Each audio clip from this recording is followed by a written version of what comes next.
Occasion ఏదైనా location ఎక్కడైనా తెలుగువారి వేడుక అంటే ఆలివ్ మిఠాయి ఉండాల్సిందే. ఉగ్రవాదులతో మాకు సంబంధం లేదంటారు. సీమాంధ్ర ఉగ్రవాదాన్ని పెంచి పోషించలేదని బిల్డప్ ఇస్తారు.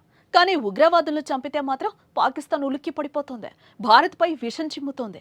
ఏకంగా పాక్ శాటిలైట్ ఛానల్స్ సైతం ఉగ్రవాదానికి ఏ మేర సపోర్ట్ అందిస్తున్నాయో వైరల్ అవుతున్న ఓ వీడియోనే చెప్తోంది.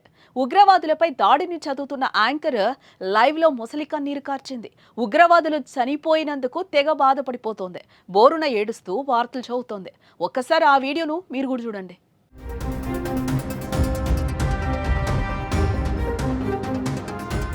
చూశారుగా ఎంతలా బాధపడిపోతుందో. చనిపోయింది ఉగ్రవాదులే కదా, మరి యాంకర్ ఎందుకు ఏడుస్తోంది? దేశాలకు ద్రోహం చేసే ద్రోహులు చనిపోతే ఆనందపడాల్సింది పోయి ఏకంగా లైవ్లోనే కన్నీరు పెడుతోంది.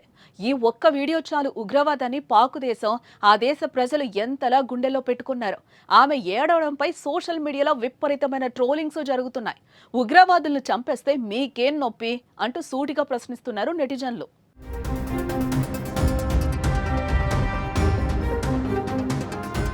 భారత దాడి కేవలం ఉగ్రస్థావరాలు, ఉగ్రవాదులు లక్ష్యంగానే చేసింది. పహల్గాంలో 27 మంది హత్యకు ప్రతీకారంగా దాడి చేసింది.